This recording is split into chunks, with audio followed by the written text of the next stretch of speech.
Baka daw mag-Sara Duterte ako after 2028. Ginasuka ako na yagaya. Kung makita ko yung interview ni Sara, ini-imagine ko nahihiya na ako kung siya maging presidente ng Pilipinas. Sa totoo lang.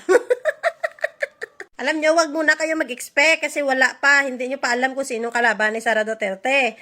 Pero what if, Bino, si Leni Robredo yung itaas ni Pangulong Marcos?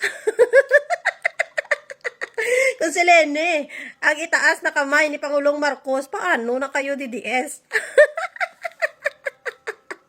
Imagine nyo yung kakamping until now, 15 million buong buo, walang bawas dun. Kasi walang bubong kakamping na mag-support kay Sara.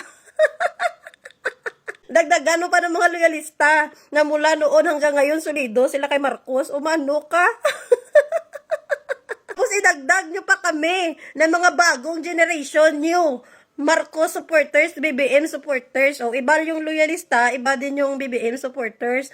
Yung mga BBM supporters, yung mga nauntog na natauhan na dating DDS tapos naging Pangulong Marcos supporters ngayon. Paano na kayo, be?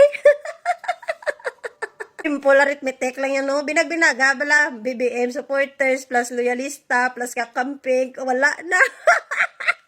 Tapos dagdagan pa ng mga Gen Z ngayon. Yung mga Gen Z ngayon, pag tinanong mo yung mga kabataan ngayon, lalo na sa college, yung mga college na yan, oh? Pag tinanong mo yan, ibubuto mo ba si Sara? Hindi talaga yan bubuto kay Sara. Alam mo bakit? Kasi mas magaling pa sila kay Sara magbasa.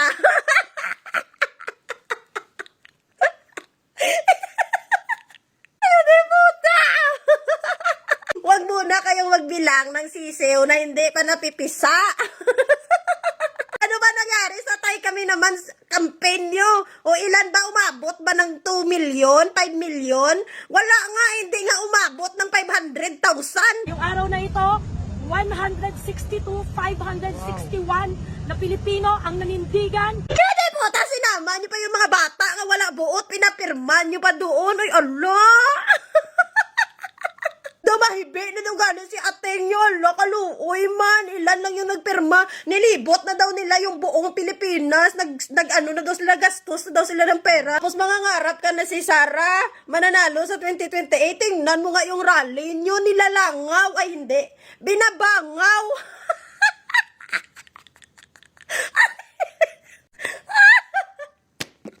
Wag muna kayo mag-expect. Ay, Diyos ko, makita naman natin, no?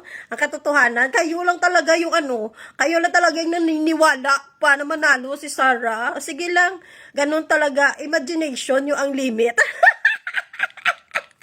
Libre lang naman mangarap, sige balbal. Ay, ganyan lang ka, bye-bye.